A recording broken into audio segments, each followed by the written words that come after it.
All right, welcome back, ladies and gentlemen. We are back to Great Ace Attorney. We are about to dive into British court. But I don't want to die. Dive. Oh. Dive. Kick. Dive kick.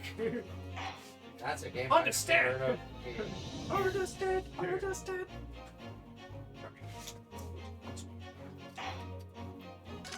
All right, let's continue this adventure of runaway rooms and shit. All right.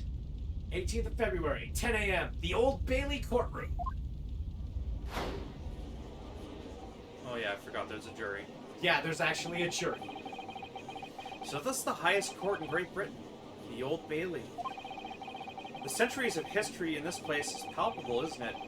It's so different to the Supreme Court in Japan. Yeah, there's a jury. Feels both imposing and serene at the same time. The atmosphere almost makes words redundant.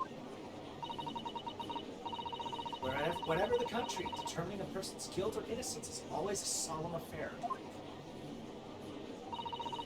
May I say something, Mr. Narahoto? Oh, yes, what? Ha, ha. Your eyes are ready to pop out of your head again. Oh no, he's boggling. He's boggling the mind. No, do you know what the term boggling is? A rat will, like, push out its eyeballs when it's really, really excited, and it's called boggling. I see. Yeah, I see. I see. I know, but I just can't help it. Oh gosh, he's a vampire. Now this is more traditional for the judge, right? Yeah. In the name of Her Majesty the Queen, I hereby declare this court to be in session. We are here today to determine the guilt or innocence of Mr. Magnus McGilvert. I now call upon the counsels for the prosecution and defense to declare their willingness to proceed. You know what irritates me about Magnus McGilded? What? Nothing about him is gilded. Yeah. Well, other than the coins he chucks around. And the rings he wears. That's about it. Yeah, well. The prosecution is fully prepared. That must be the Reaper of the Bailey. Yeah, no, he's clearly based on a vampire.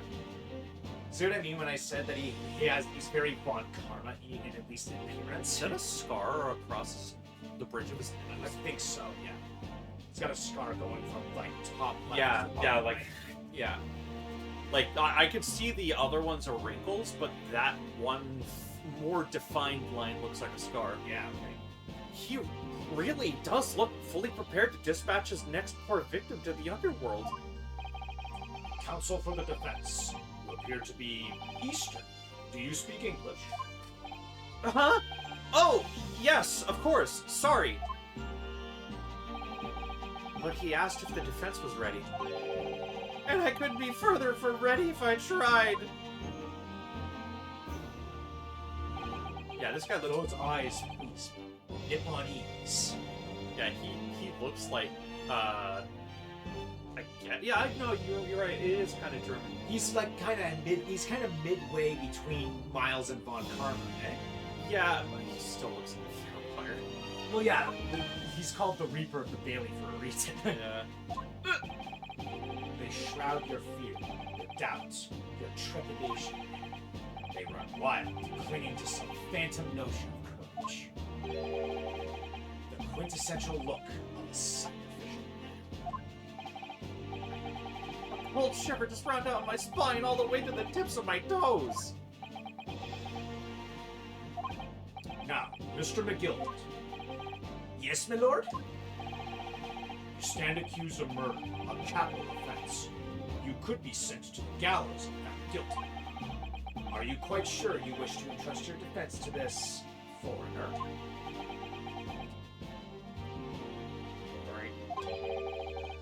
As I've always said, my lord, 'tis a grand thing to give opportunities to the young. Even if the fella is a student from some little island off to the far east. Is it not the British way to ignore the dangers of yourself and give those less fortunate a fair chance? I'd like to take that acts of chivalry to the Great British Empire proud. Listen to Mr. McGilded. What a fine gentleman London has in him. Did you hear they donate £5,000 to the government the other day? Mother, please maybe go to Mr. McGilded Park. It seems as though everyone in the public gallery is firmly behind Mr. McGilded. That's definitely welcome news, and he certainly has a way with words. I'm surprised he couldn't convince anyone to defend him. Eloquently put, Mr. McGilded, and most laudable sentiments. Now, ladies and gentlemen of the jury, I'm sure I need hardly remind you that you 6 members of the public have been selected for your impartiality. Excuse you? Are Why, you ready to proceed?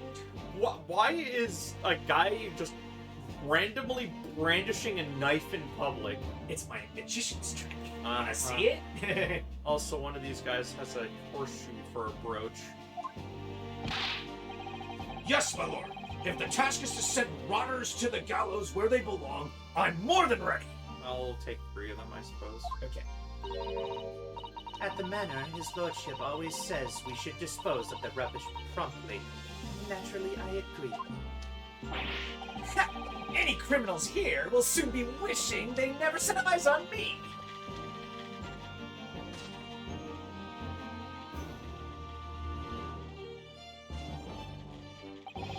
If I feel it, sure.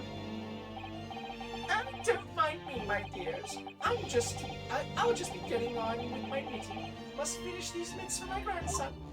Oh, Mr. Naruhodo, those people are... The jury?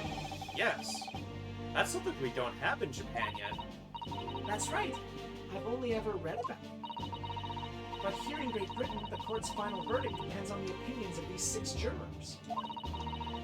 The judge passes sentence according to the law, but the jurors determine guilt based on common sense. So the defendant is ultimately judged from 2 completely different points of view. But how exactly do the jurors give their verdict? That I don't know, but I'm sure it will become clear as the trial progresses. Yes.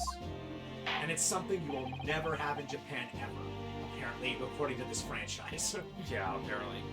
I mean, they used it once. Until Phoenix introduces the idea, and then we never hear about it again. Yeah. Prosecutor Van Zeeks, my lord.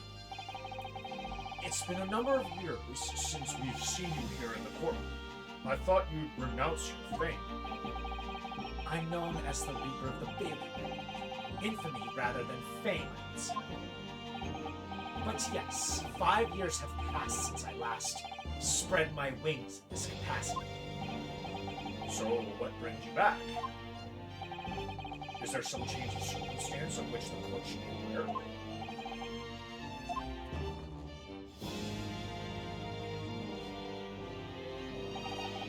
I leave that to your imagination. So the Reaper has been out of action for 5 years? Why did he have to choose today of all days to make a comeback? Thematic timing. That doesn't make it any easier. Don't lose heart, Mr. Naruhodo. As you wish, sir. The court nevertheless welcomes your return. Now then, opening statements, I think. A summary of the case, please. Certainly, my lord. As your lordship is aware, this is a case of overwhelming simplicity. You must be the only ones in here who aren't aware. The incident took place in the late evening, 3 days past. The hour was some minutes after 10. The victim was a maker of building bricks known in the community as Thrice-Fired Mason. Sorry? Thrice? He was a very accomplished craftsman. The bricks he fired were said to be almost indestructible. The victim's corpse was discovered in an omnibus in service on the streets of London at the time. A dagger that had been thrust into the victim's abdomen is believed to be the ultimate cause of death. Here is the autopsy report from the investigating medical officer at Scotland Yard. Thank you, Counsel. I shall accept that and the photograph as evidence.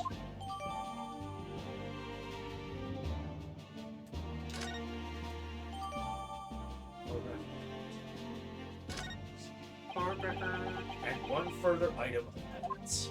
The knife itself. Oh, the The gloves. prosecution submits the evidence, submit these as well. Wishes to submit these as well. And these are... Good lord, what is happening in there? Is that blood, Counsel? Yes. Seized by a policeman who arrived at the scene. These gore-soaked gloves were taken from the hands of the accused when he was arrested. What? Mr. McGilded's gloves had blood on them? Yeah, but back then, could they even prove that it was even the victim's blood? Probably not. I don't know for sure. Yes, I will accept these as evidence as well.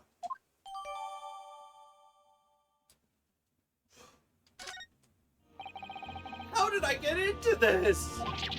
I backed into a corner before I've even started! Get used to it, mate. Continuing. Hang on. According to the driver of the omnibus, Hang on. I wanted to look at this, but I didn't get a chance. Nice fire, please. Stabbed once in the abdomen with a knife whilst journeying in an omnibus. Died due to internal hemorrhaging resulting from the trauma. 54... Between 10 p.m. and 11. He said only a few minutes after 10. Yeah, but they usually give a very generous estimate of time. Because it could have been anywhere. Oh.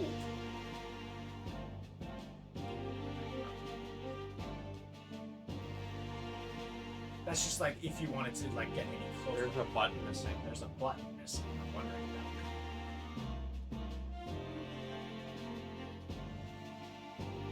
I don't think the magnifying glass is really needed for anything specifically. It's just a nice little if you want to get a closer up detail of it. Fair. Yeah, I'm sure the button's gonna be something important. Yeah. Because when it comes to these games, any detail that looks out of place is definitely important. Every minute detail counts. I mean, you can examine the blood. I'm sure that might be good information. Oops, I didn't mean to press that button. I always get A and B mixed up because of all the consoles that have. And every console is different. This is definitely blood, isn't it? Not the most pleasant sight to be confronted with on our first day in London. Well, nothing will come of grumbling now. No. By the way, is Mr. McGilded right-handed? Yes, I believe so. He was toying with a coin in his right hand earlier. Calling it now, he's going to be ambidextrous. Ha, pity. If only he'd been left-handed. I think blood on either glove would be fairly incriminating, really.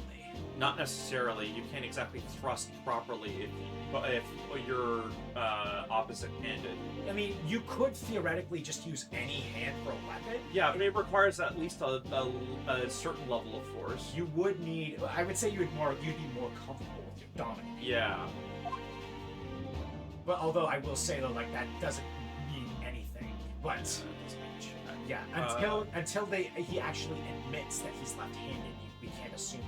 I have gloves that are similar in that design. Like they have the 3 lines on the top as well, but they're black. Yeah. I had a pair of gloves like these. I kind of destroyed them unintentionally. They were really warm too. I like them so much. Yeah, they got like nice insides. Yeah. One thing I am noticing though, they're only on the inside of the hands. That might play a good part on this. Maybe. I was trying to press B. You did say you like mixing up A and B. I don't like. I just mix them up. Yeah. There were only 2 passengers traveling inside his vehicle at the time. Only 2? Obviously, one of those passengers was the deceased brickman maker, Mr. Mason. The other was the accused, Magnus McGilded.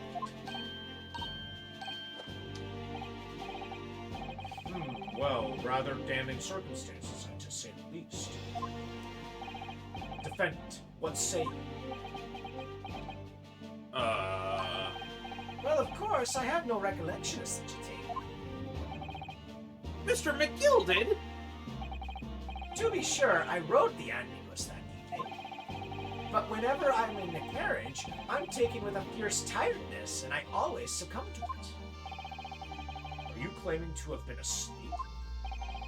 'Tis the motion of the carriage, my lord. Lilting, so it is.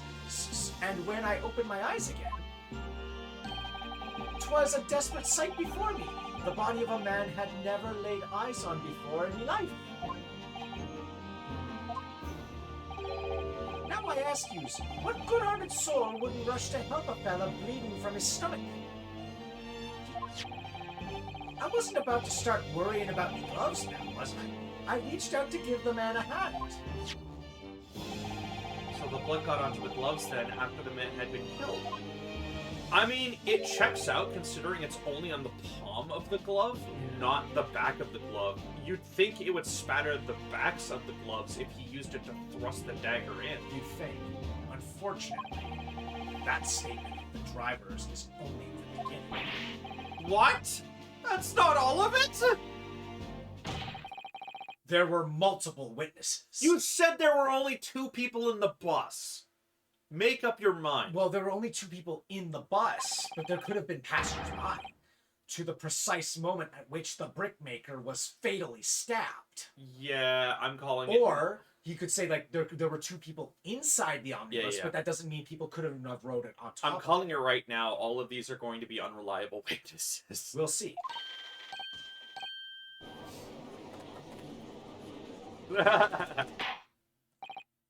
Order! I'll have a burger. I like a pan-fried noodle. Sweet and pungent shrimp. When the killing took place, only the victim and the accused were inside the carriage, and there were witnesses to the crime. This is not just a case of compelling evidence. It's the nail in the coffin for the accused. Literally, he's pointing like Garus does.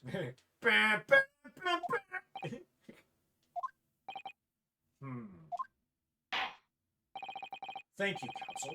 The circumstances of the crime have been made quite clear. I think we will hear testimony from these witnesses first of all. Your wish is my command. Bailiff, bring the witnesses in at once.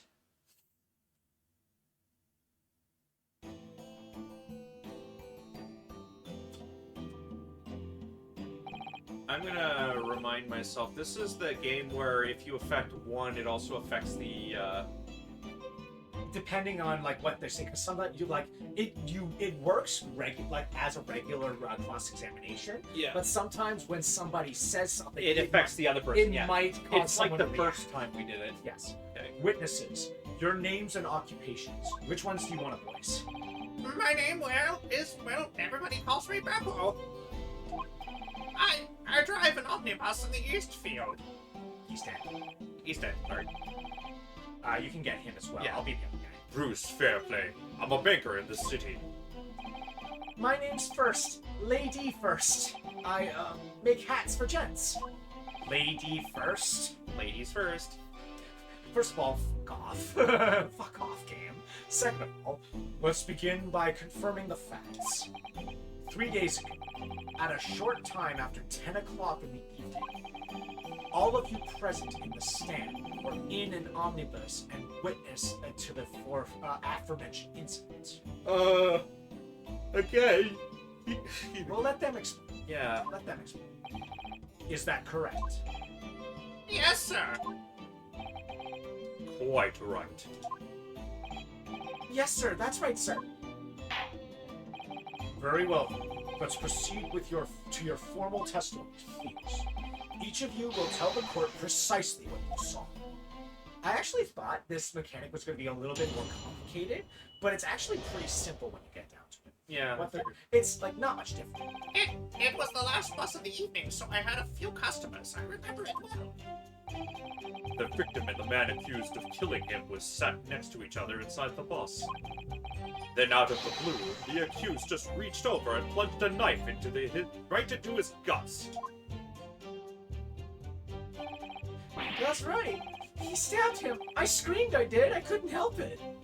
You know, for a guy who makes hats for others, your hat is just not staying on your head. I make them for others. Mine are just slapdash. As soon as I heard the scream, I stopped at my bus and then I saw it too. I'm descended from a Belmont, don't you know? Unambiguous testimony, I must say. Exactly. These men witnessed the incident in the omnibus with their own eyes. I doubt it. I'd like to ask a question, if I may. Yes, Counsel. Well, this testimony makes absolutely no sense to me whatsoever. Why not? Well, the incident took place inside a moving carriage, didn't it? As has been clearly stated from the outset, yes.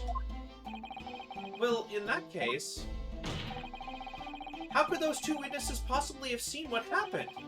There's no way they could have seen the inside of the moving carriage.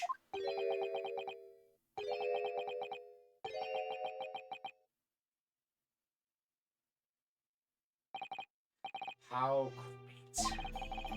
I read that civilization in the Eastern Island nations was a good century behind our own. But you're here in London yourself. Are you really so ignorant about our omnibuses? Huh? Tell me, my Nipponese friend, have you ever even traveled in an omnibus? Well, no. We, only arrived in London this morning. No, I've arranged for us all to see for ourselves the actual scene of the crime evidence. What do you mean? The actual scene? How? A carriage is designed to be moved, after all. Presumably you understand that much. Yes. The omnibus in which this bloody crime took place is here today in this very building. I'm sorry, how did you fit a bus in here? Here? What? The entire carriage?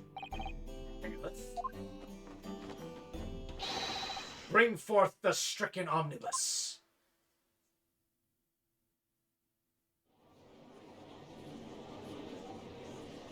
Wow, that's not a lot of space. Enough for some people, I'd say. So that's an omnibus. The omnibus. I can't believe they could bring something so enormous in here. Great Britain's courtrooms are amazing. Actually, I could buy it considering the size of the door behind it. Yeah, I'd say. As you can see, the omnibus is pulled by 2 horses and can carry up to 8 passengers. 4 passengers seated inside in the enclosed cabin, and another 4 on the rooftop deck above. Every Londoner knows that the best views of the city's architecture and sights are to be had from the top of the omnibus. And I should point out for our foreign guests, that there is a skylight in the roof, allowing the view of the interior from the seats above. Ah, skylight. Oh! The penny drops at last, I see. These 2 gentlemen were occupying the rooftop seats on this omnibus when the murder took place. That is how they came to witness the grim incident. Through the skylight. That makes perfect sense. Well, Counsel, this is a first. In all my years behind the bench, I've never experienced the crime scene itself being brought into the courtroom. It made my toupee jump off my head. There are a number of important clues remaining inside the carriage. I would like to submit the omnibus itself as evidence. That is the prosecution's wish.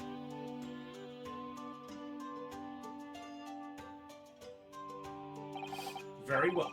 I see no reason why not. This omnibus is hereby formally accepted as evidence.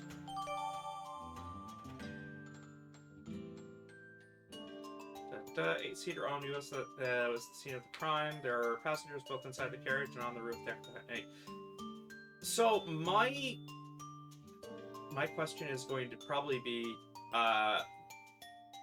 which seat were these witnesses seated in? Yeah. If they were seated in the frontmost seats on the top, they would not be able to see inside. Unless they they turned around once they heard a sound. Yeah, but that would also assume that they were sitting in the back seats as well. If they were both seated in the front seats, they would not be able to see each other at all. Yeah. So let's see where we go. I can't believe that the entire crime scene entered as evidence? Yes, Great Britain is simply extraordinary. Well, if you don't mind. Yeah, go for it. Woohoo! Can I open the door? Yeah, select the door. I press the B button.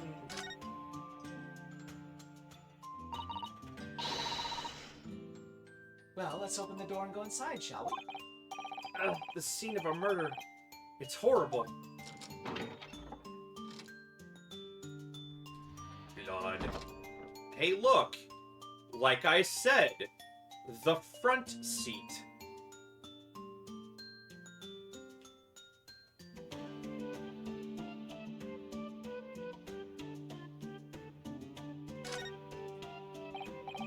Ah, that's a poster for the great exhibition that's due to start 6 months from now. There's a lot of focus being drawn to the Crystal Tower, the centerpiece of the whole exposition. Ooh, the Crystal Tower. It's under construction already, I believe. People all over London must be fizzing with excitement at the prospect of such a grand event. Covered until case 3 of game 2, I believe. You're not gonna look at the blood? Oh, yeah, I suppose.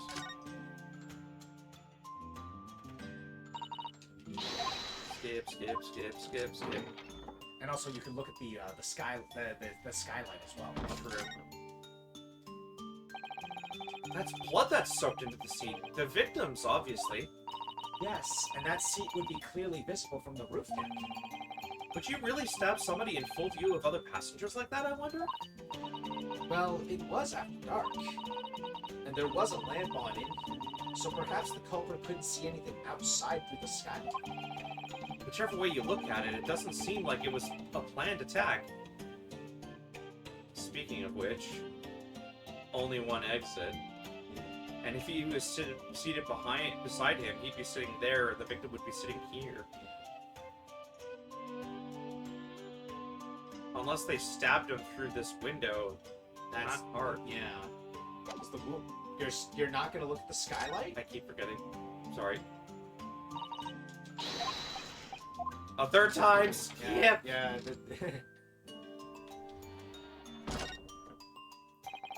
It's quite a large skylight, isn't it? Yes, quite large enough to afford a good view into the cabin from the front deck. There doesn't appear to be a handle or a catch of any description. So I suppose it can't be opened from the inside cabinet, from the inside of the cabin at least. Now look at the back seat again. Now look downwards. Look at that handle. This seat has a handle, it seems. Uh-huh. Okay, so that could be used for storage. Maybe someone was hiding it. That's what I was thinking too. This looks like all sorts of equipment that might be needed to keep the omnibus running. Feeding tubs, tools to repair wheels, blankets, horseshoeing tools. So it's a storage compartment for the coachman to keep his things, it seems. There doesn't seem to be any space for passengers to stow their luggage, that's for sure. Well, I don't imagine it would be very convenient for that purpose anyway. Look at the front seat again. Not out of place. Can I close this? No. No. Like, just turn around and look at the front seat. And that one doesn't have a handle. Yeah. Now look at the door. So you could look at the door again. Want me to control it? Yeah, it's probably better if you do. Because we're I'm not trying to. I know you're not. I know you're not trying. No, it's fine.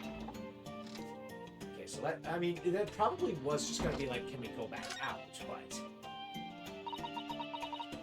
But you seen enough? Let's step back outside. Okay, just to be sure, because they could have made a mention about it being Yeah. the only way out. I'm just gonna let you control it from now on, because I keep making that same stupid mistake and I hate it. So this is the roof deck of the omnibus. Oh, you must have a wonderful view of London streets from up here. So people sit all the way up here on bitter winter nights with the cold air rushing past them? And they have to pay money to do so? Oof. Can't imagine how cold it must feel. That just made me think of something horrible. Can you imagine being dragged around the city in the freezing cold as punishment? Perhaps that is a real price to pay to stay out late. Skylight. You can certainly see inside the carriage through this opening, that's for sure. Yes, and there's a lamp in the enclosed cabin. So I'm sure the witnesses would have been able to see you that way clearly. That's not good for us. Oh, but there's a latch there. Does that change anything? Probably not. That. It does have a latch, so you could open it from that side. Whoa, whoa, whoa, whoa, whoa! Look at the back. Phoenix Wright Omnibus. Uh-huh. Hardy har har. I'm surprised that's... I want to see the other side of the carriage as well, please. No, the other side. The back, this. Yeah. There is a door, but it I looks don't like think it doesn't open? Maybe that's an emergency. Maybe. It definitely looks like it was designed to look like a door. Maybe it's just a panel that looks like a door.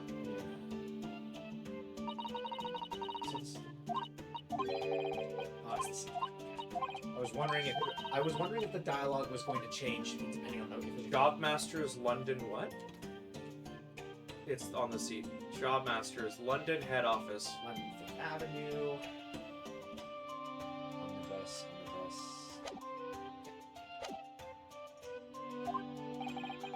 I could help myself a lot by giving that omnibus a thorough examination, seeing as it's here. Too late, bro! Way ahead of you, bruh. Let us continue with proceedings then. Your cross-examination, counsel. Pray don't expect this Nipponi stray to understand the intricacies of the British court's cross-examination rights.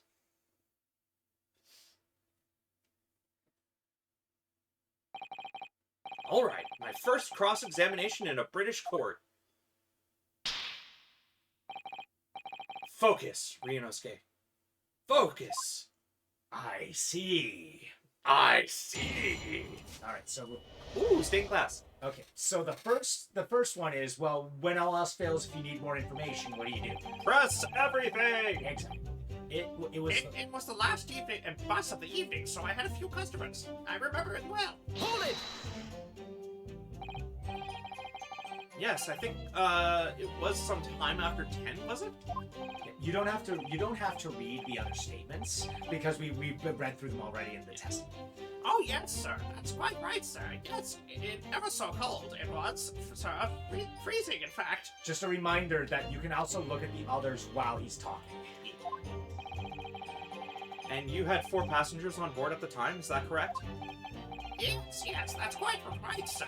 Not all traveling in the same parts of the bus, of course. No. And there were no other passengers when the incident took place? No one alighted, for example? You're quite right, sir. No other passengers like that. No, none. That seems fishy. So nobody fled the scene of the crime then? The boss insists on it running. He does every evening. That last bus of the day. But I do wonder sometimes if it's altogether worthwhile. Yes, sorry to say. What do you mean by that?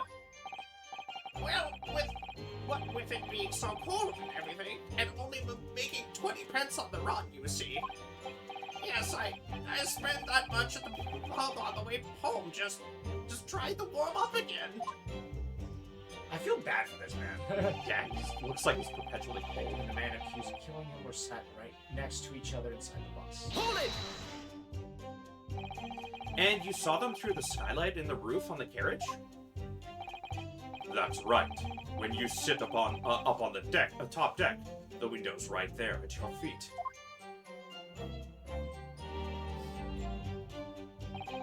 There was a lamp on the inside, so I had a pretty good view.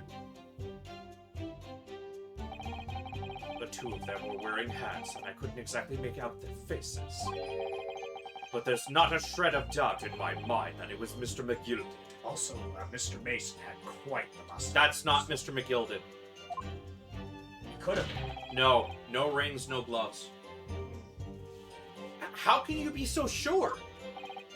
Well, how can I put it politely? Mr. McGilded is a gentleman of rather small stature. I couldn't have mistaken him for anyone else.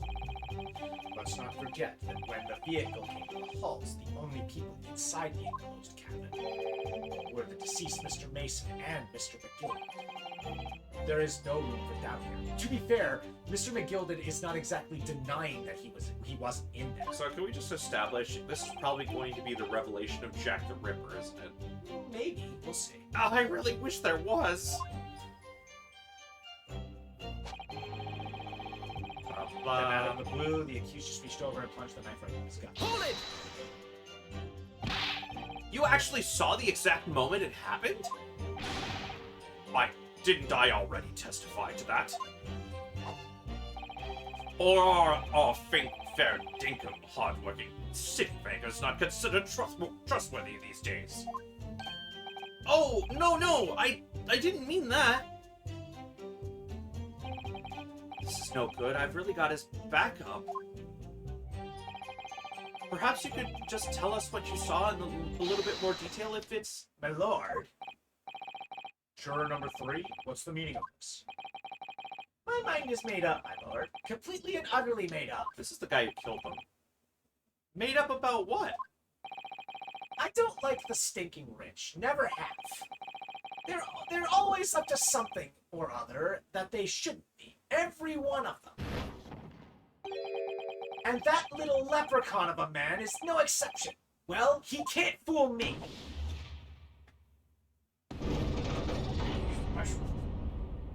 So, as you can clearly see, black is guilty, white is not guilty. There's no point wasting time listening to any more of this. That's my opinion on the matter, anyway. Do we have the murder weapon? Hold it. That is precisely what I was about to say. As the foreman of the jury, it's my duty to set a good example to my fellow jurors. Okay, cool.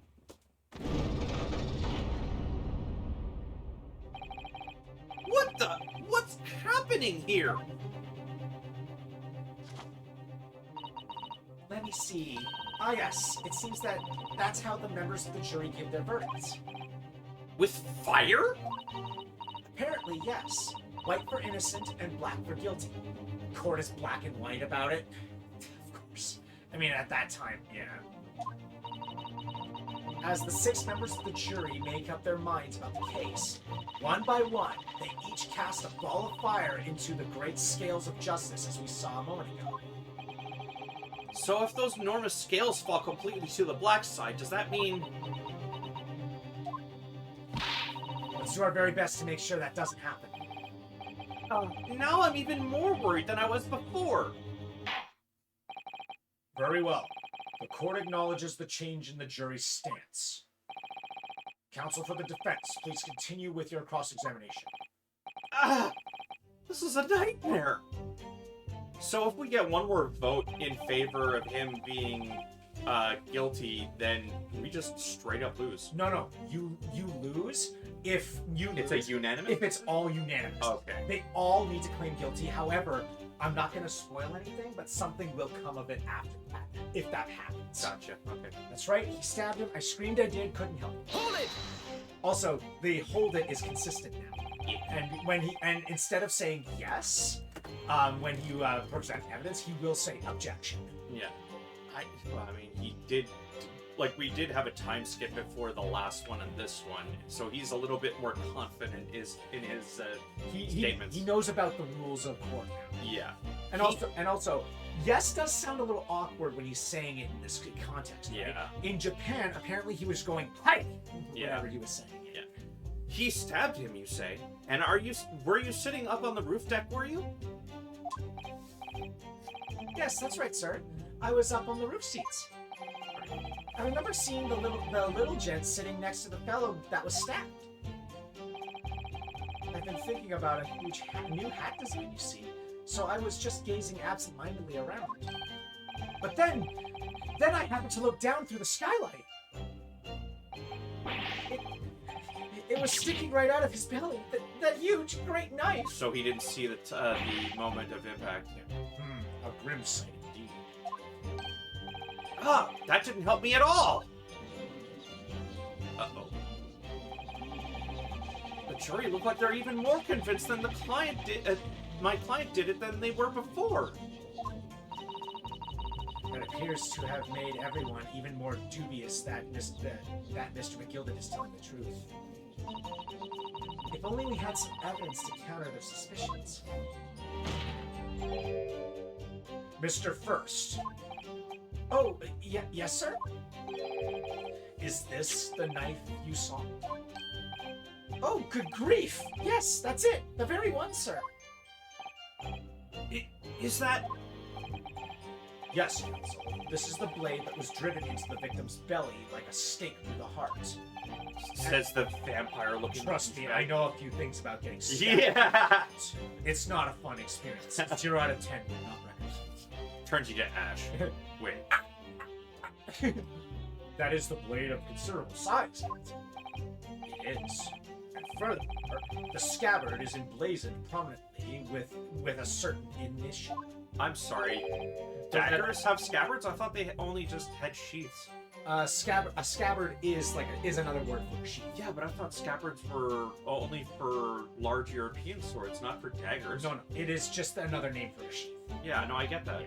The letter M, which seems oddly familiar. Please, no! M for Magnus, perhaps? Or McGilded, possibly? Take your pick.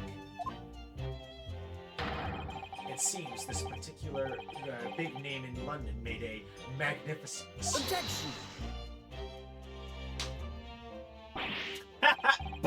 But there are M's everywhere! Yes! Like in Mason! Objection! This blade is far too extravagant for a poor brickmaker to have owned. No, this weapon of murder almost certainly belongs to the accused. Ah! What if it was gifted to him? It Yeah. could have been a gift. Not conclusive, but certainly compelling, counsel.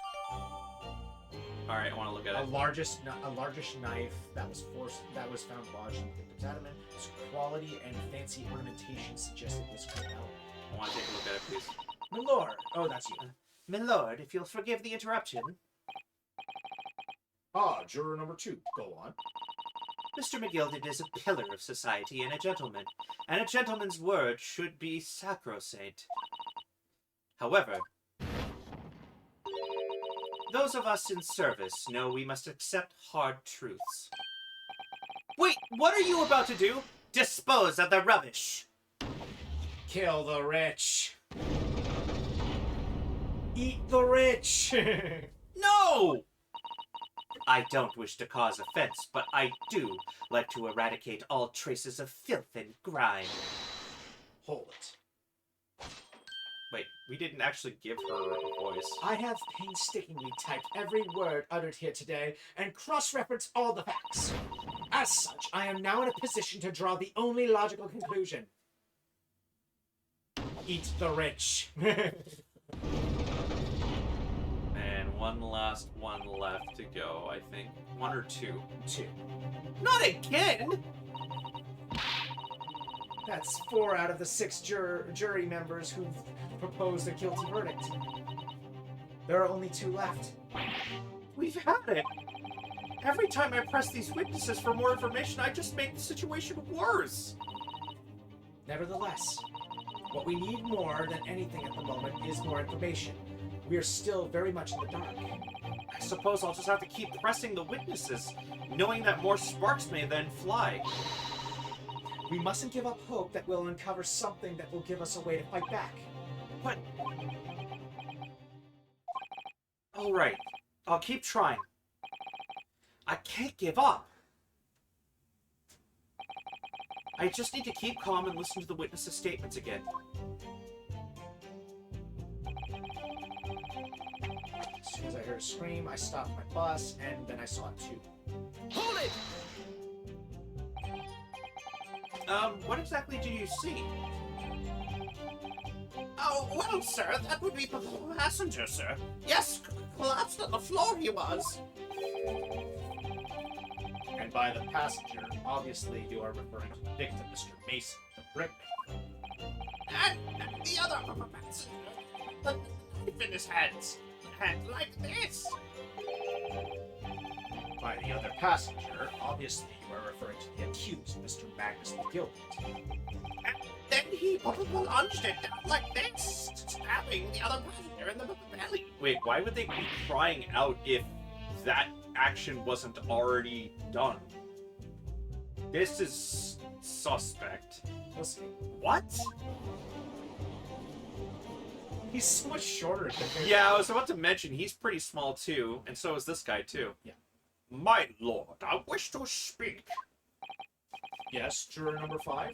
Do I take it that you too? As the master of London, the London Guild of Coach, the idea of a murder being committed in one of the city's carriages is utterly abhorrent to me. It would be right to make a decision before hearing all the facts, though, I said to myself. But I've heard enough for now. The horse has bolted, as they say. No, please, just keep an open mind and... Giddy up, Silverblaze. Here now, Silverblaze, the finish is in sight. Hi-ho, tinfoil, away! This is gonna be like 12 Angry Men, where there's one lady who's hanging on to this and isn't going to let it go until everybody changes their verdict. You'll see. Okay. Beppo is a long-standing member of the guild, and I trust what the man says. Oh, thank you, sir. You're too kind, sir. This is too unkind, sir. Which now means that 5 jurors agree to condemn this. I still say the guy with the knife is the actual person, though. Which is pretty clever to do. Madam Juror number 6. Yes, dear? What can I do for you? You have heard the testimonies of the witnesses in the stand. Oh, yes, I certainly have. Still got my hearing, you know. Then, pray tell, why are you yet to pronounce your meaning? Well, dear, the thing is, I'm a creature of habit. I always go to the park at around this time of day and sit on a nice bench and get on with my knitting. There's a lovely little park just near where I live. The Gilded Park, it's called. The gentleman donated it to the city, you know, to put a smile on Londoners' faces, he said. I can't imagine such a fine young gentleman would have it in him to take another man's life. He is always doing wonderful things for the city. That's right, a man like that wouldn't stab somebody, surely. Mother, may we go to the Gilded Park Library later to borrow some more books? How many Londoners live with their heads in the clouds? Do you people not know what kind of a man Magnus McGilded really is? What kind of man is he? The philanthropist, Magnus McGilded, has enough wealth to purchase the entire city he claims to value so highly. And that doesn't make somebody evil. But where did all that wealth come from? Good decision. Your client is a Shylock, sir, and one with the very darkest of souls. Prove it. What? Stone the crows? The Gilded lends money at extortionate rates of interest, so his victims have no hope of repaying him. When they default, he takes possession of everything they own. He is a vulture that preys on the weak. Again, prove it. I've never heard of any mention of that before. Your faculties haven't deserted you, I'm sure, madam. So has this thought not crossed your mind? Would a man wealthy enough to buy London in its entirety not have a carriage of his own? Objection, Your Honor. What possible reason could this man have had to make use of a public omnibus service? You're not saying that. The victim, a poor brickmaker, had next to nothing to his name, save considerable financial liability. It will come as no surprise that this creditor was the accused, Magnus McGilden. All right, here's my counter argument. Why would that person be so stupid as to execute the person himself? If he has considerable wealth, he could just buy somebody to do it. It's true. But let it also be known that the very day Mr. Mason was killed was the final repayment date for his debts. Good gracious! The brickmaker was destitute. He had lost his house. He had not a shilling with which to repay his debts. And in the end, this pitiful soul had the very last thing he owned taken from him, his life. By the merciless philanthropist pretender, Magnus McGilden. I forget what the term is, but like, objection, Your Honor. This person is, what's the word? He's talking negatively about my. He's badgering? Yeah, no, not badgering. He's talking negatively about my, The defendant. yeah, the defendant, and also leading the jury. Yeah. I don't believe it. If I might add something briefly, Mr. Zato? you claim that the victim had been lent money by Mr. McGilden. But where is the evidence to support your There claim? you go.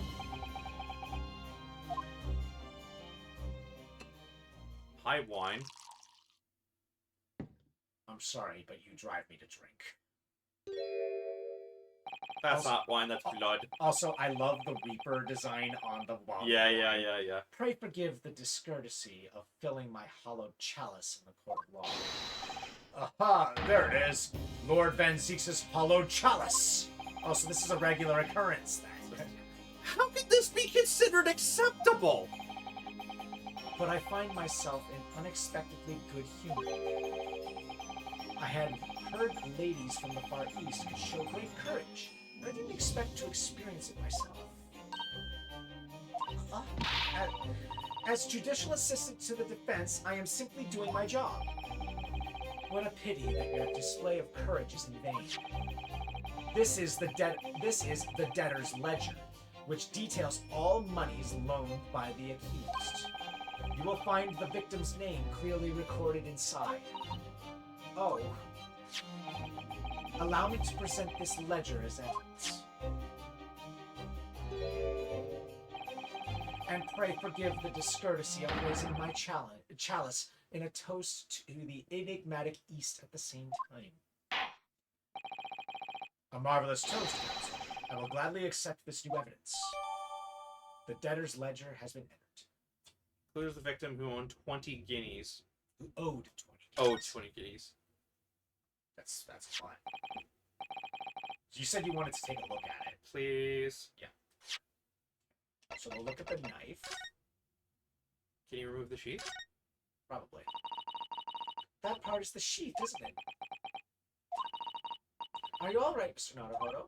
Hmm? Oh, sorry, yes. I just don't really like blades. Oh. Those don't seem like the words of a man with a large katana slung to his waist. That's not a blade, that's Kazuma's soul.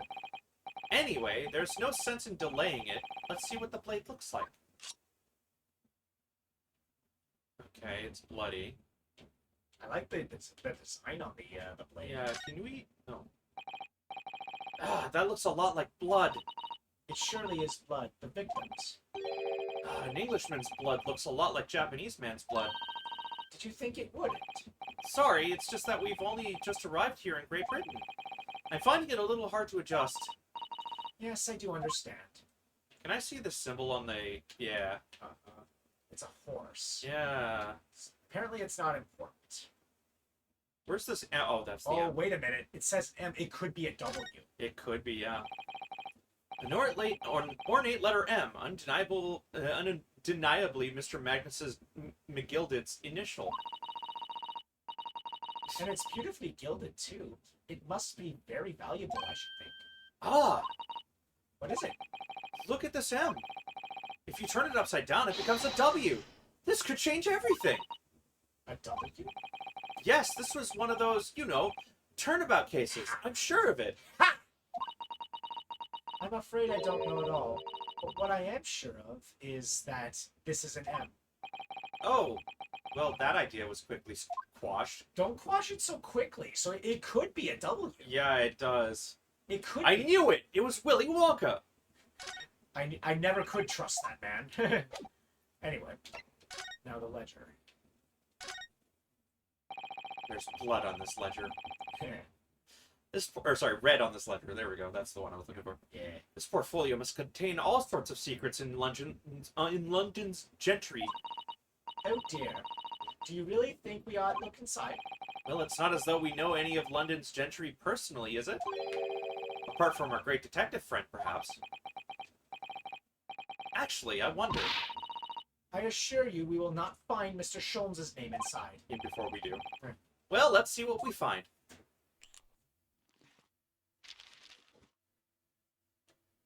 I can't read that.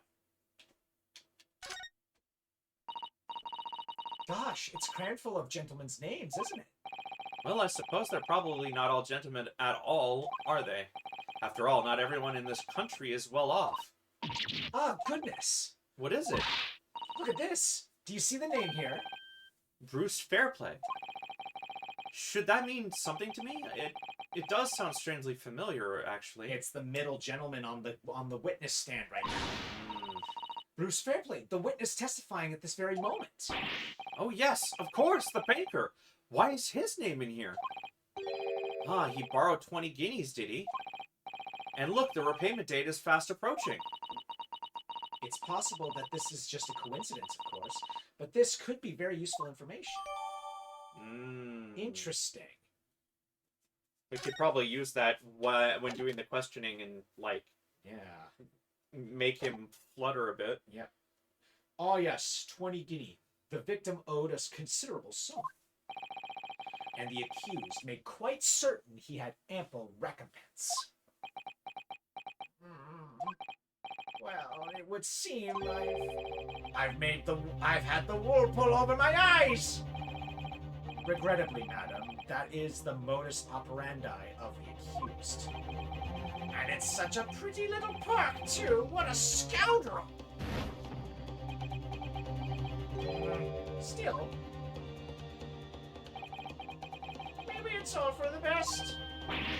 Wait a minute! Let's think about this a little bit more before... I don't stand for nonsense! Eat the rich!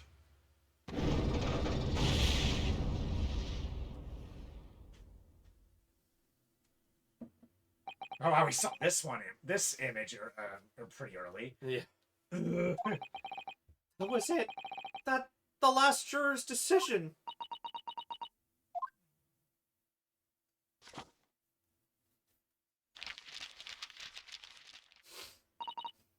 Ah, according to this Encyclopedia of British Law, when all members of the jury have concluded that the defendant is guilty, court proceedings are suspended, and the presiding judge will deliver the final verdict and sentence. That's what it says here. The final verdict. It's over then. There's a footnote, though. Footnote? However, the defense... All 6 members of the jury are now in agreement in this case. And you're about to get your shit packed in, asshole. Allow me to convey my respect for your swift and righteous decision. According to the laws of this country, I will now conclude the trial by delivering my final verdict. I trust there are no objections. Speak, Cosmo. I'm not a lady. Ryunosuke. Cosmo's the one that's dead. Miss Sato, just tell me one thing. Oh, yes. You were in the middle of saying something before. the footnote in your Encyclopedia of British Law. However, the defense... What did it say next? Oh yes, of course. One moment. When all members of the jury have concluded that the defendant is guilty, court proceedings are suspended and the presiding judge will deliver the final verdict and sentence. Then the footnote says, however, the defense has the right to demand a summation of the examination of the jurors at this point.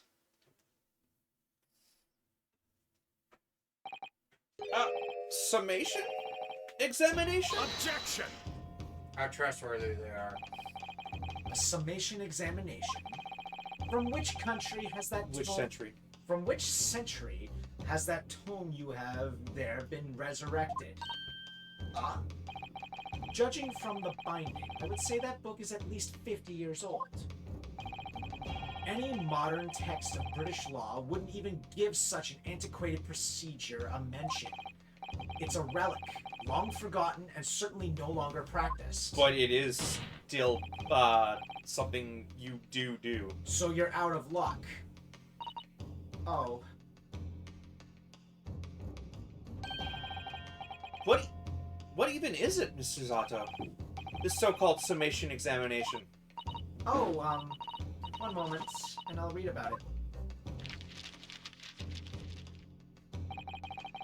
You would demand the right to a procedure before you even understand what it entails. Typical Nipponese. Racist. What were you expecting? This is British in the 1900s? They had some respect for them, though. I mean, he does have some respect for them. It's just, you know, for the times. All right, Mr. Naruhodo, I think I understand. It seems that under this procedure, we would be able to appeal to the members of the jury. To do what exactly? Appeal to them to change their leaning and reverse their decisions. And it says here that, if successful, the proceedings of the trial must be resumed. Make them reverse their decisions. Yes, in times gone by, barristers would use a summation examination to attempt to influence the jury's decision. But that procedure became something of a formality with no practical benefit, really, so it rather fell out of use. I wonder why. Because it was devoid of purpose. Changing just one member of the jury's mind would be hard enough, let alone several. No self-respecting defense barrister would even assert his right to try in this day and age. Still, I don't see any mention of the procedure actually being formally revoked. What are you suggesting? I'm suggesting that although it may be antiquated and largely forgotten, it isn't yet extinct. So what do you think, Mr. Naruhodo? Well, much like my successor, We've got nowhere else to go, so let's do it. You have no idea the lengths I will go when presented with a dead end. Summation examination, our last possible option. Do we assert our right to carry it out or admit defeat? Assert our right! Respect my authority! Clearly, you don't understand the depths I will sink to when faced with a dead end. The defense wishes to assert its right to a summation examination, my lord. Objection! London is the capital city of the most powerful nation on Earth. We have a duty to the world to exemplify the very highest standards of judicial procedure. Summation examinations are an embarrassment that should remain buried. What, like you, vampire boy? But if it's our right, it's our right. I believed it could prove vital in this trial.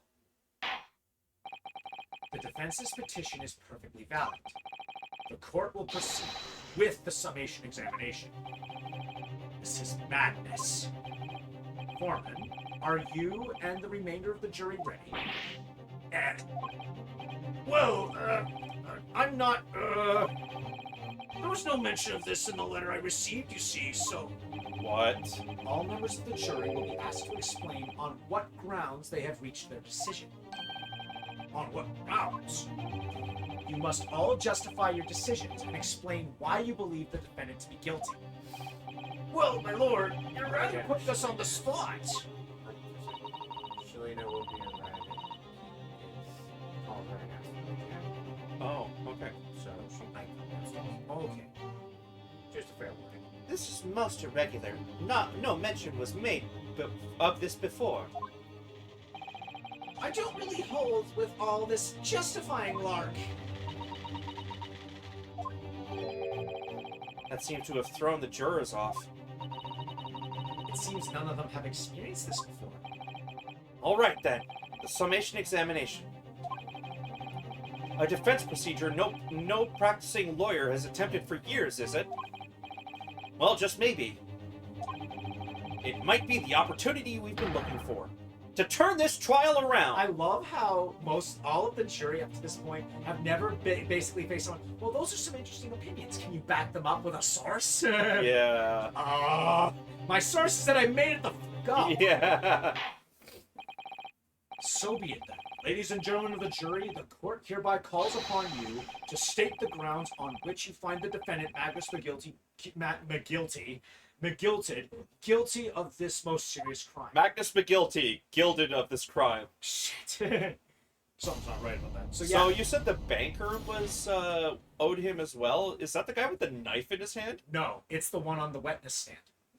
The one in the Oh, middle. okay. Yeah.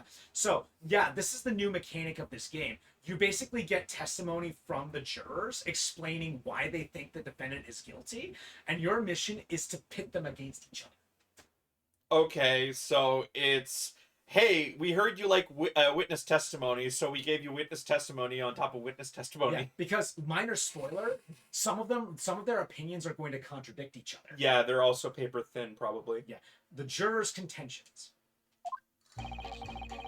There was no one else inside the carriage at the time, so it has to have been him. I trust the driver. He has an excellent memory, it seems. 4 passengers, with fares totaling 20 pence. He stuck the chap right next to him just like this. Brazen, I must say. Absolutely brazen. Wait, how do you know that? You said. I have simply typed and collated all the statements made thus far. I'm drawn the logical conclusion. You can trust the gift. Fence is our motto. We haven't raised prices above 4 pence for years. Wait a minute. That's not 20. That's 8. That's 16. Yeah. The scoundrel stabbing that poor man on the floor. It's beggar's belief. So wait, Not on the floor. So wait, that's another pair of contradictions. He's claiming he's the guy with the knife is saying he stabbed him from the side. She's claiming he stabbed him while he was above him. Yeah. I'm starting to wish I hadn't pushed for this now. Some of the jurors don't seem to have wonderfully formed arguments, though, do they? Well, let's see what we can do. We need to get these 6 people to change their minds. I'll have to throw everything I can at them and use some very persuasive language. Just a moment, Mr. Naruhodo. According to my book, that's not quite how it works. Oh? I thought I was going to have to thaw their icy minds with some heartwarming rhetoric about the defendant. Unfortunately, poetry is not going to sway them this time. Damn it! Once the jurors have decided the defendant is guilty, they're unlikely to heed anything the defense says. But then They've reached their conclusions by their own reasoning, you see. Your pleas will sound like excuses. In fact, it could recoil on you. The more you try to persuade them, the more entrenched they may become. Then what on earth am I supposed to do? Oh dear. I'm just citing what I've read about British law, Mr. Naruhodo. Right, I'm sorry. Do you have any idea how to make this work, then? Well, from what I can understand, the key to this procedure is using the jurors' own words to make your arguments. What do you mean? Well, the 6 members of the jury are randomly selected members of the public. They may appear to present a unified front, but the truth is, they are complete strangers who just happen to find themselves here in the courtroom together. And that's the way to break them down, you mean? Yes, exactly. We must listen very carefully to what each member of the jury says and see if we can identify any contradictory statements. If we can, We then contrast the statements and pit the corresponding jurors against each other. So we obviously have two pairs, meaning the last two that we didn't pair up are going to be contrasting in some way as well. Either that, or we can't do anything with them at the moment. Yeah. I see. So it's it's contradictions in what two or more jurors say that we're looking for. In a way, then, this is similar to a regular cross-examination. Oh, yes, I suppose you're right. Find contradictions in their statements and pit the jurors against one another to break them down. To be fair, I think the objective is we need the majority of them to switch their decisions, and that's what continues it. Yeah. If we pit those two pairs against each other, 4 of the 6 will switch their decisions. Yeah. So that'll be more than half. So that means we can continue. All right, let's do this. All right, let's do this. Find contradictions in their statements. I already read it. Yeah. All right, I might be able to pull this off. No, that's not right. I have to pull this off! Can we start proceedings, counsel? I would ask you to take the stand for this. I am expecting a clear and concise rebuttal. Yes, my lord.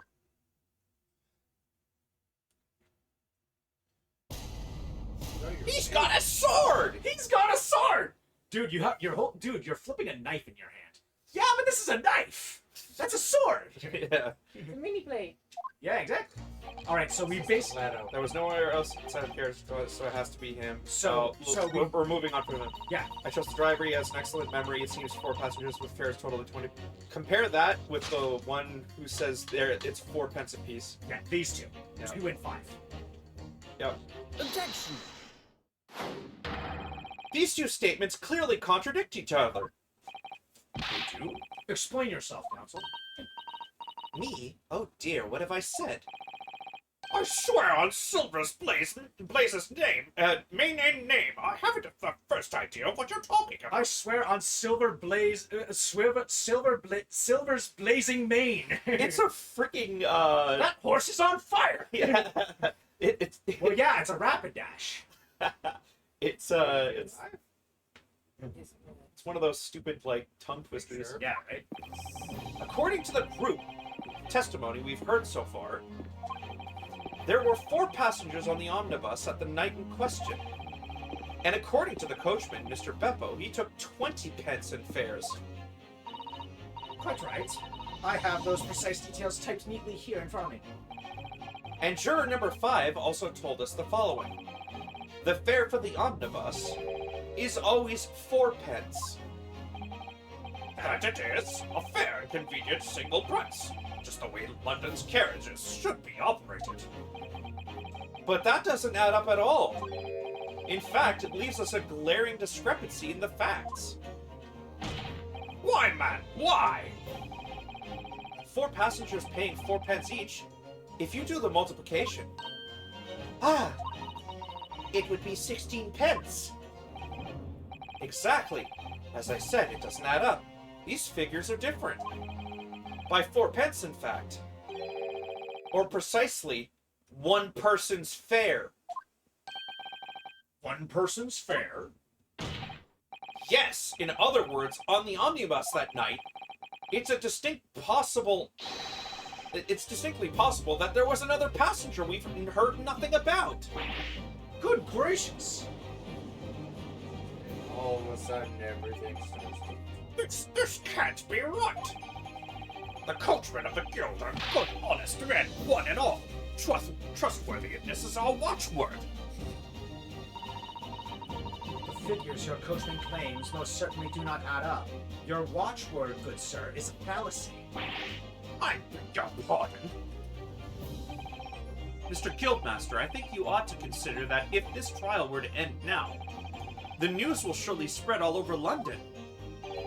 The news that one of your coachmen tried to hide the fact that he lets nefarious characters ride his omnibus, or, if that's not the case, that your carriage driver Is overcharging people too. Yeah. Granted, that is a distinct possibility because he looks like he's a suffering man. Yeah. Who needs every little bit to survive. Exactly. Which, to be fair, I feel that makes me feel even worse for him. Because, like, he's doing this out of a necessity to live. Poor guy. Yeah, but or... All right then. How do I make it so this miserable trial doesn't end?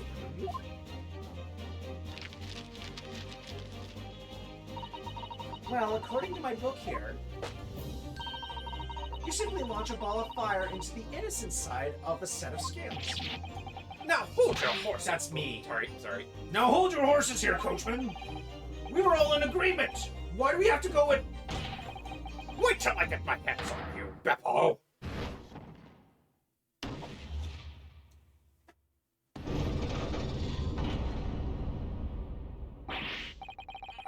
This is all very irritating. Begging your pardon, sir. I'm going to do the same.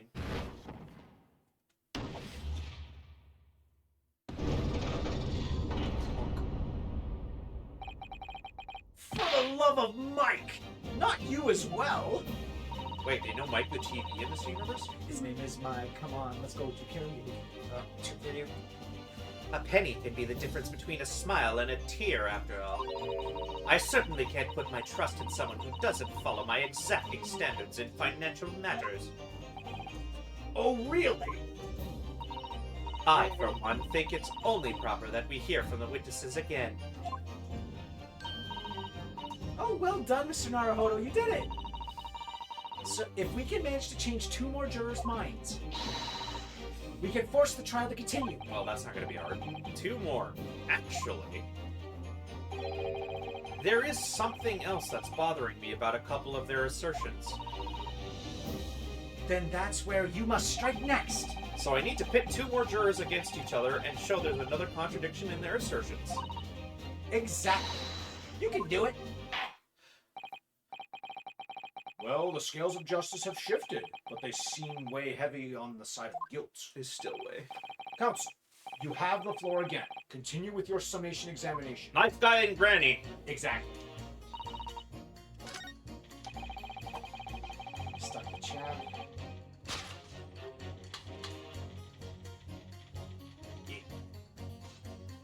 Objection! Objection. This objection is so weak. Those 2 statements are completely contradictory. He chucked the knife. I know, I saw it. What? Explain, counsel, post haste. Oh, dearie me. I was only knitting a jumper for my other half. What is all this claptrap? What does contradictory even mean, I ask you? Oh no, now the Borderlands series is a part of this. We've heard from more than one witness that they allegedly saw the actual moment when the defendant stabbed the victim. Now, out of curiosity, juror number 3. What? Can't you see that I'm busy here? Oh, he stuck it in the freaking. No, he dropped the knife and it It's launched- stuck. Yeah. How would you say that the defendant stabbed the victim? What sort of motion was it? Huh. Want to test me, do you? It was like this. Struck the fellow next to him without even getting up. Just like the prim banker said. Yes, that was Mr. Fairplay's testimony. Quite true. Now then, juror number 6. Oh? Is that me, is it? What can I do for you, young man? How would you say the defendant stabbed the victim, madam? Oh, well, dear, as far as I understand it, it was like this. He stabbed the poor man after he'd collapsed on the floor. The coachman said so. Now don't move. Take a look at these 2 jurors.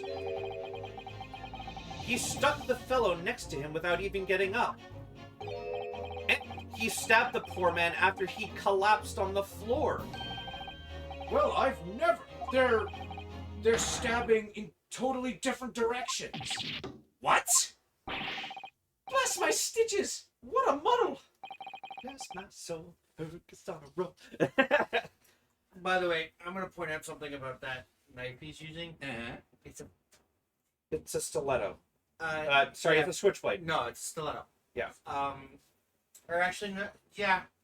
What that this would be a tells us? switchblade. It That is a would be a switchblade. switchblade. Yes. What What this tells us, him dropping like like that. yeah, is that there's a strong Oh, possibility one of the witnesses isn't telling the truth. Or also illegal in Canada. But why?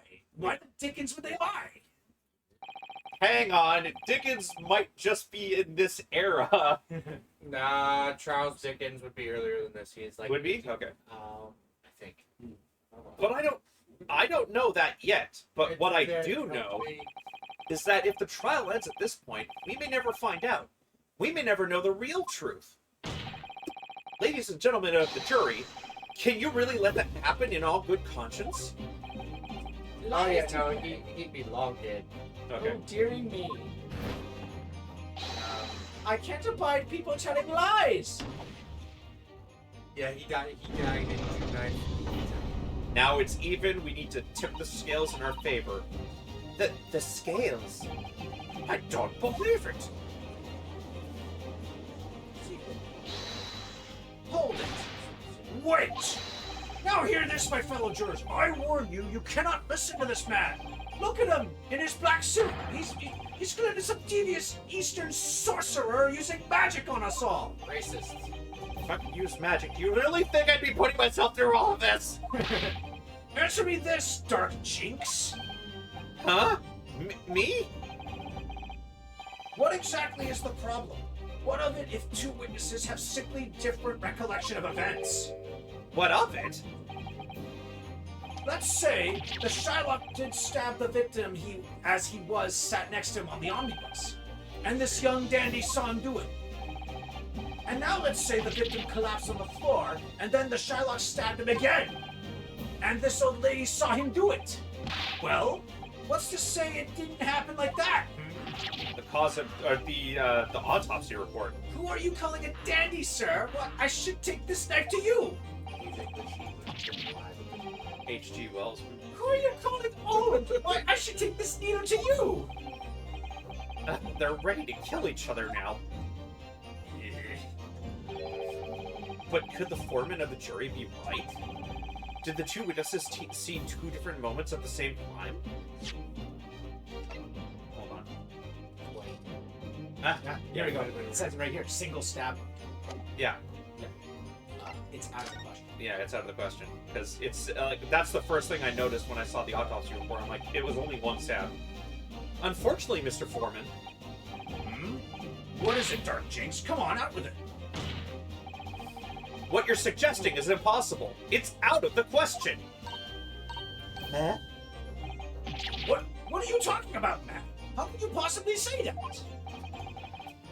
You do realize that I'm only doing my job. No more, Josh. As foreman of the jury, I have a responsibility to steer everyone in the right direction. We're nearing the end and we need to finish this. So where's your evidence, man? That's what I want to see. We want to see. I say the two witnesses saw two different moments of the same crime. If you say that's out of the question, show me some proof. You got it! It looks like the only way I'm going to convince him is to present him with something he can't dismiss. Some irrefutable hard evidence. As you wish. Watch this. I'm gonna show the autopsy report, and they're gonna pull the updated autopsy report. Possibly. I'll give you the proof. It's out of the question that the two witnesses saw two different moments of the same crime, as proven by the autopsy report. Take that! Just take that as on. This is the victim's autopsy report. According to what's written here, Mr. Mason was stabbed in the abdomen only once. Eh? Only once? It's quite simple. The victim was stabbed precisely one time. One time. Which means these witnesses can't possibly have seen it happen two different times.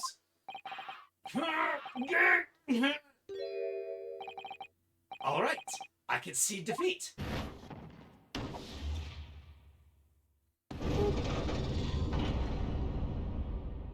Let the trial continue!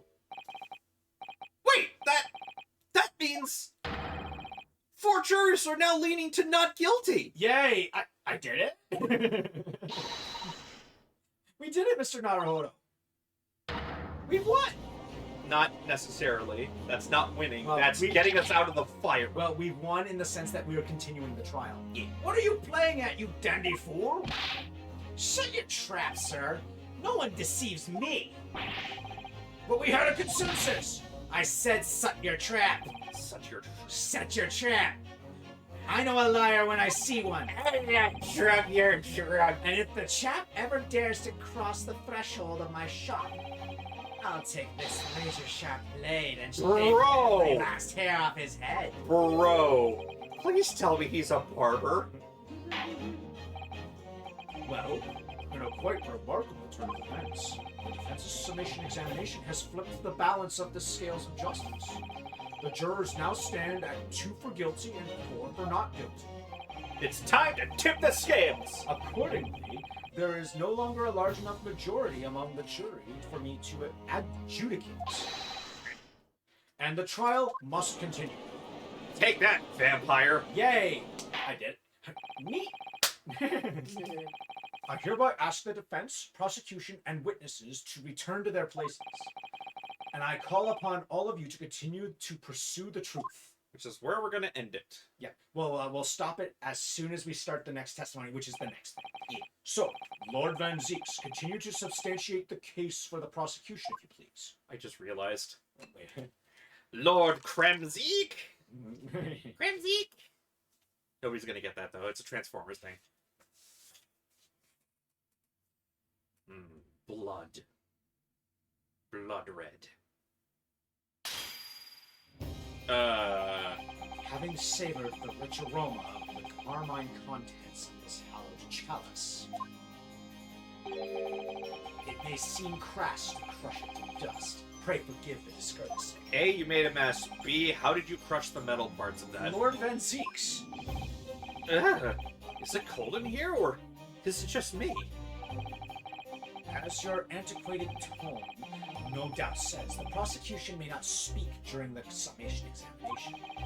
So I honored a deathly silence and listened to the charade. It seems I overestimated the intelligence of the jury. Oof. Well, no matter. There is nothing so hard to prove as a self-evident truth in this. No. And why else would we grace the courtroom with our presence in the room? So, let us proceed to the next round of battle. Oh no, we're zooming in. Oh! Bring forth the witnesses once more. Oh no, he's a baron. His name, well, I mean, his name is Barack Van Zeeks. You know what I mean. Witnesses, I trust you heard the summation examination we have just had to endure. Oh, yes, sir. That I did, sir. Of course I heard it. Oh, yes, sir, I heard it. You, sir, on the end, the coach. I believe it's Beppo. Yes, sir. My lord, sir. If it transpires that in your previous testimony you were attempting to veil the presence of a 5th passenger on your omnibus, you will be found guilty of perjury. You are advised to bear that in mind, sir. Oh, deal. Oh, it was I, deal. Now then, witnesses, I hereby call on you to testify before the court again. We'll explain the various misgivings brought to your attention by the defense's summation examination, which we will do next time. Alrighty, folks, that's us for today. We'll see you guys again on Sunday night for some Phasmophobia. If you want to check the rest of our schedule, check our offline page, or just check our schedule on Twitch. If you want to join us in our lovely community, please join us here on the Poutine Munchers Discord. And if you want to watch us live, watch us here on twitch.tv/Terminator. We'll see you guys then. Bye! Bye! See you later.